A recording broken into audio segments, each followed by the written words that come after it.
Assalamualaikum warahmatullahi wabarakatuh. Baiklah, di sini saya akan menjawab pertanyaan dari Siti Fadilah bagian hubungan sistem energi dengan ensemble system. Sebelum langsung ke hubungan sistem energi dengan ensemble system, di sini saya akan menjelaskan terlebih dahulu secara singkat sistem termostatistik dalam fisika statistik. Sistem itu merupakan segala hal yang diamati. Kalau dalam termodinamika, sistem itu merupakan suatu ruang yang memiliki gas atau udara. Contohnya seperti gambar ini, yaitu sebuah kamar. Berarti sistemnya merupakan kamar ini. Tetapi berbeda kalau di dalam fisika statistik. Di dalam ruang ini kan terdapat partikel-partikel. Nah, partikel-partikel inilah yang merupakan sistemnya. Berarti ada banyak sekali sistem karena di dalam kamar ini terdapat banyak sekali partikel. Contoh lain adalah ember yang berisi air. Di sini saya menggambarkan ember yang berisi air. Kalau secara termodinamika, sistemnya itu ember. Sedangkan kalau di dalam fisika statistik, berarti partikel-partikel di dalam air ini, yaitu molekul H2O. Berarti ada banyak sekali sistem dalam air yang terdiri dari banyak molekul H2O.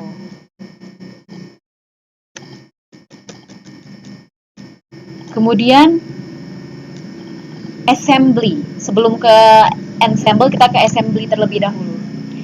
Assembly merupakan kumpulan dari molekul-molekul atau partikel-partikel dalam suatu ruang tadi secara keseluruhan. Berarti keseluruhan molekul-molekul H2O atau air ini itu merupakan assembly. Kemudian partikel-partikel dalam kamar ini secara keseluruhan itu namanya assembly. Setelah itu baru kita ke ensemble. Ensemble itu merupakan kumpulan dari assembly dari keadaan makro yang sama tetapi tersusun atas keadaan mikro yang berbeda. Berarti kumpulan dari seluruh partikel ini, kemudian partikel-partikel lain secara keseluruhan, kumpulan dari assembly. Di sini ada 3 assembly yang saya pakai. Keadaan secara makro. Secara makro itu yang apa? Nih, keadaan makro itu ini. Di luar ini. Nih. Jadi keadaan makro ini dia mendeskripsikan assembly dengan beberapa keadaan. Seperti misalkan jumlah partikelnya, kemudian energi, kemudian volume. Nah, itu yang dimaksud keadaan makro. Jadi di sini ini keadaan makro, ini namanya keadaan makro. Kemudian ada pun namanya keadaan mikro. Keadaan mikro itu yang di dalam sini. Ini namanya keadaan mikro. Nah, di dalam keadaan mikro ini kita dapat mengetahui posisi dan momentum suatu partikel. Di dalam assembly kan terdapat begitu banyak partikel-partikel di dalamnya. Di sini terdapat banyak partikel, begitu pula di sini dan juga ini. Nah, di dalam suatu assembly ini, partikel-partikel tersebut dia bergerak secara acak atau saling berinteraksi secara fluktuatif atau bisa disebut juga dengan gerak Brown namanya.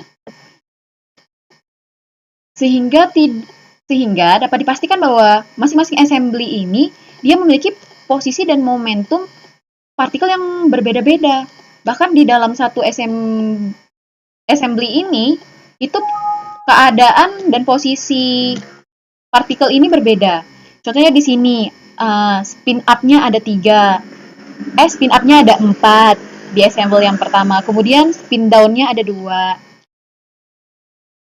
Kemudian di kotak kedua itu spin up-nya ada 5, kemudian spin down-nya 1. Di assemble yang ketiga, spin up-nya ada 3, 4, kemudian spin down-nya 2. Nah, jadi masing-masing assemble itu memiliki posisi dan momentum yang berbeda-beda. Ensemble ini pun bergerak secara acak di dalam kotak terisolasi ini, teman-teman. Nah, mereka bergerak secara acak ini kan pasti membutuhkan energi. Nah, inilah yang dinamakan dengan energi sistem.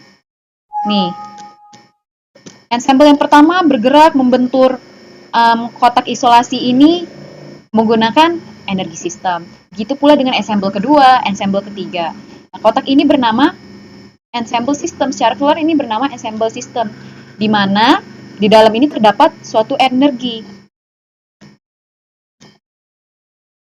Jadi hubungan antara sistem energi dengan ensemble system yaitu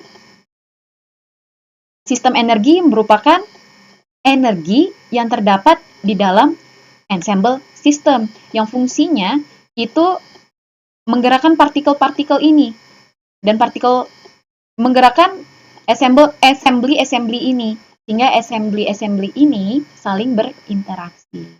Nah, demikianlah yang dapat saya jelaskan. Semoga bermanfaat dan dapat dimengerti. Saya akhiri. Wassalamualaikum warahmatullahi wabarakatuh.